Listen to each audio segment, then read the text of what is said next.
Good afternoon, everyone. My PhD topic is about the effects of tobacco products on oral tissues, and I would like to present my 2-year progress. My name is Orsolya Vámos. I am a second-year PhD student and a third-year resident at the Department of Prosthodontics at Semmelweis University. My vision is to spread awareness on the harmful effects of tobacco products, and I would like to promote prevention and cessation. And to achieve this, my mission is to make a comparison on the effects of traditional and alternative tobacco products. So currently, I have 3 specific goals. Currently, I am working on 2 systematic reviews and meta-analyses and 1 observational clinical study. So my first topic is investigating the effect of tobacco products on peri-implant tissues. Peri-implant diseases are defined as inflammatory lesions of the surrounding peri-implant tissues. Peri-implant mucositis involves only the mucosa, while peri-implantitis involves both the mucosa and the underlying bone structure. If these are not treated properly, patients can lose implants. We know that smoking is one of the main risk factors of peri-implant diseases, but there are newly appeared alternative tobacco products, for example, electronic cigarettes, waterpipe, and smokeless tobacco, and there is a lack of evidence about them. So we investigated patients with dental implants who were using some kind of tobacco product, and we compared them to non-smokers. And the primary outcome was the peri-implant crestal bone loss in millimeter, and the secondary outcome was the clinical parameters and the cytokine levels. So we conducted our systematic search in 4 electronic databases with this following search key. And after the selection process, we had 39 eligible articles. So the outcome measures were mean and standard deviation in all of our outcomes, and we have finished all of our analyses. But because of the shortness in time, I will present only the primary outcome, which is the marginal bone loss in millimeter. So here you can see the network geometry of this outcome, and we included 25 articles in this network. And here you can see the results in a heat plot. So in this heat plot, you can see the pairwise comparisons between each product, and also the colors have a meaning that lighter colors represent smaller outcome value. So you can see that non-smokers had the smallest marginal bone loss, followed by the electronic cigarette users, and then the traditional cigarette, waterpipe, and smokeless tobacco users had significantly higher marginal bone loss. So what are the strengths and the limitations of this analysis? We were able to compare 4 types of tobacco products and non-smokers, and we were able to make direct comparisons between most of the products, and also evaluated a variety of the outcomes.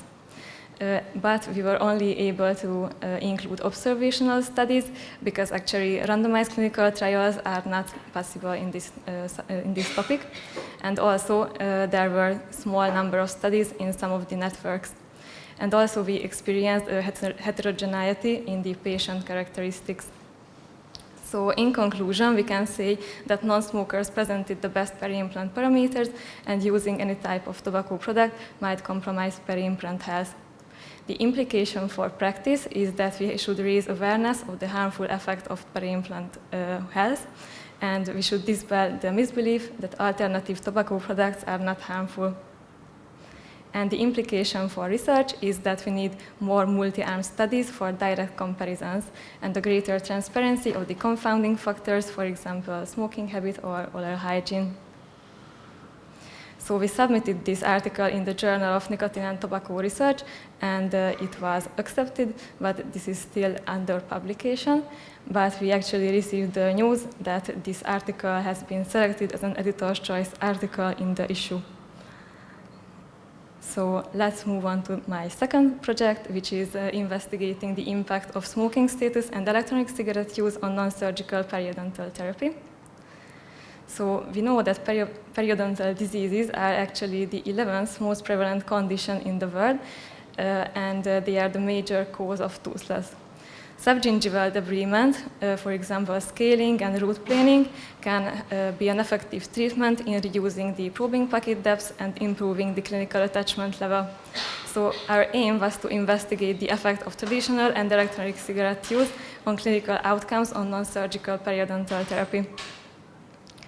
So in this topic, we investigated patients with periodontitis undergoing non-surgical periodontal therapy.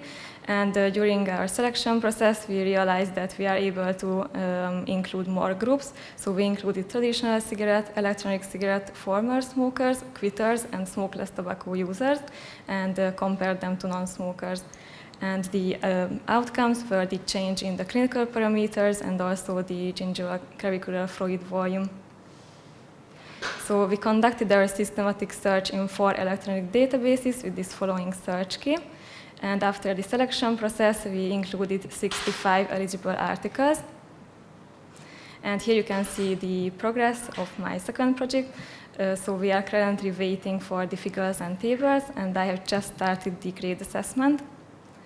So here you can see that the statisticians have finished 5 of the analyses, but I will only present the first of it. So the first outcome is the change in the probing packet depth, and we included 47 articles in this network with almost 3,000 patients. And here you can see the results on a league plot. So in this league plot, the upper part, you can see the direct comparisons between each product, and the lower part, you can see the direct and indirect comparisons together, so the network estimate of this analysis. And you can see that non-smokers had the biggest change in the probing packet depth, which means that they had the most successful treatment, and quitters and former smokers did not have a significantly different results. And cigarette smokers, smokeless tobacco users, and electronic cigarette users had statistically significantly less change, which was also clinically relevant in the smokeless tobacco and the electronic cigarette group. So let me introduce my third project, which is an observational clinical study, and this is investigating the periodontal status of traditional and heated tobacco product users. In this topic, we want to know if there is a difference in the clinical, radiographic, and immunological periodontal status of the traditional and heated tobacco product users. So we are including healthy patients who are using either traditional cigarette or heated tobacco product, and we will compare them to non-smokers. The primary outcome will be the periodontal marginal bone loss. The secondary outcome will be the clinical parameters and also the gingival cervicular fluid volume and the cytokine levels. So here you can see the progress of this project. So we have already got the ethical approval, and we actually ran a pilot phase of the trial. And now we are recruiting more patients and also working on the international registration. So here you can see an overview of my project. So the first one is already accepted, and I plan to finish the 2 other projects this year. And here you can see my additional activities. So I will also be able to present my results in Switzerland in this September. And also we were very honored that not just the scientific community was interested in our research, but also the public. So actually the press department of the university reached out to us, and they made a little report with us. And it was also shared by many news websites, and also we had an interview in the radio. So thank you for your attention.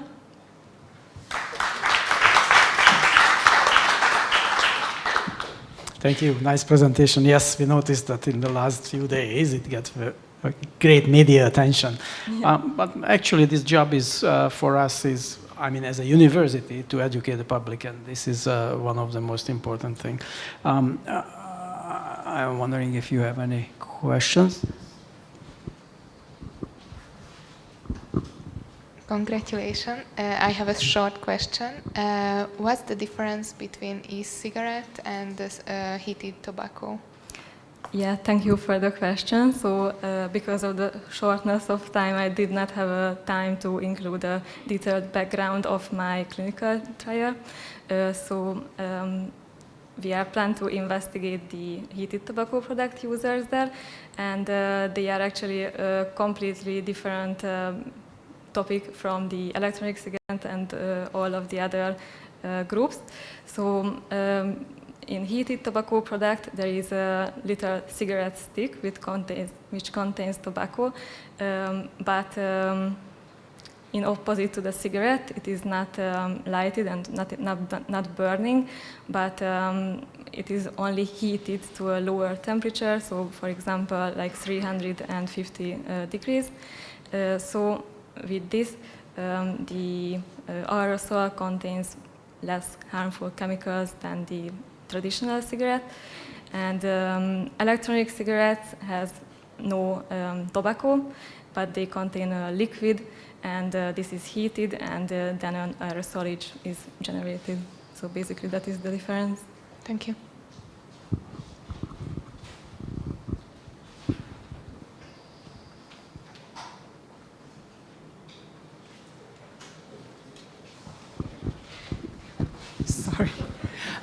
Sorry.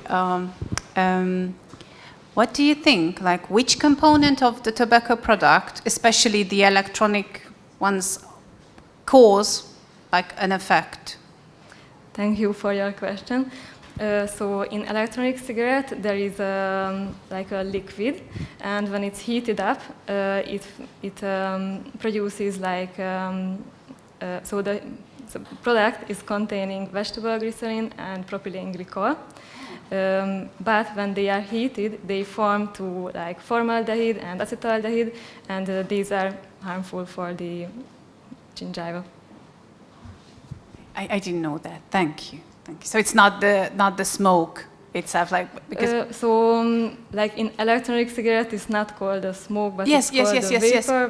But I thought like that the chemicals in the vapor. Yeah, I thought that the components in smoke, like phenols and stuff, would be more harmful, but seemingly like heated oil is like way worse. So actually, all these products have a slightly different chemical profile in their smoke, but so the traditional cigarette smoke contains the most harmful chemicals, basically.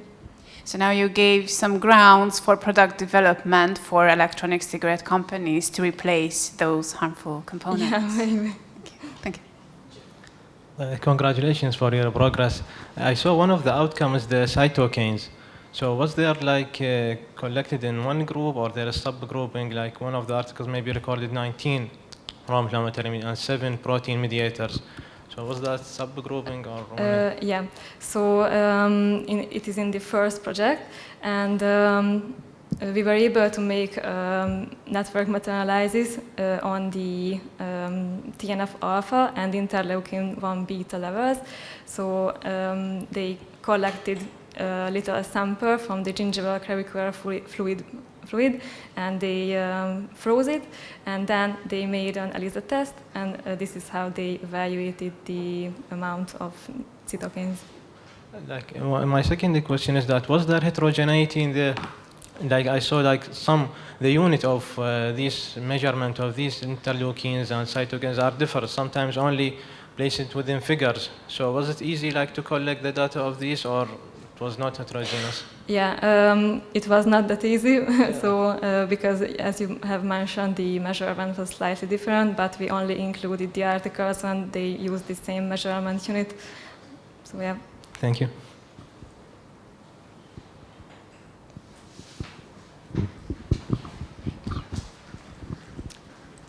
Congratulations for the achievement. I have a question regarding your clinical trial. To my knowledge, nicotine affects peripheral blood flow, and I'm wondering whether you plan to or have considered doing blood flow measurements on your patients. Thank you for your question. So actually, so our work group have already conducted a study on this. So they have actually measured the blood flow when the patients were using electronic cigarette and traditional cigarette.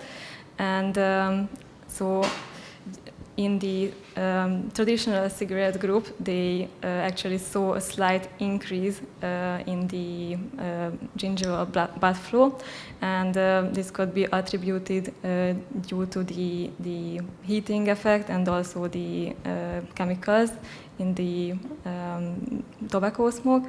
But for example, in the electronic cigarette group, they saw a slight decrease in the gingival blood flow, and this is maybe because the less heat and also the lighter chemicals. So, yeah. Thank you very much. Can I ask a follow-up question regarding this? Because you mentioned you already have results on this area, and I have been attending the first year projects, and I heard that there may be differences regarding blood flow in the sexes of male and female, and I'm wondering whether you have found any differences in the sexes in your results. Yeah, thank you for your question. So actually, there was like a baseline evaluation that in the baseline there was no statistically significant difference between the sexes, but after we did not made an analysis on this, but maybe this is an improvement for the future. Thank you very much. Okay. Actually, the amount of usage of such products, do you diminish between heavy smokers or occasional smokers, or because that NOx is very important, how many times per day it's used? Yeah, you are absolutely right. So this is one of the biggest confounding factors, that the smoking duration and the smoking frequency is very different in these groups. And I actually included a slide because we made a subgroup analysis based on the smoking duration. So basically on this slide you can see a cutoff value which was 12 years, and we had a tolerance level of 1 year. So that means if, for example, someone was smoking less than 11 years, it got into the blue group, so the subgroup A, and who was smoking more got into the subgroup B. And we did the analysis, and we actually did not see any change in the ranking probability, so it was the same.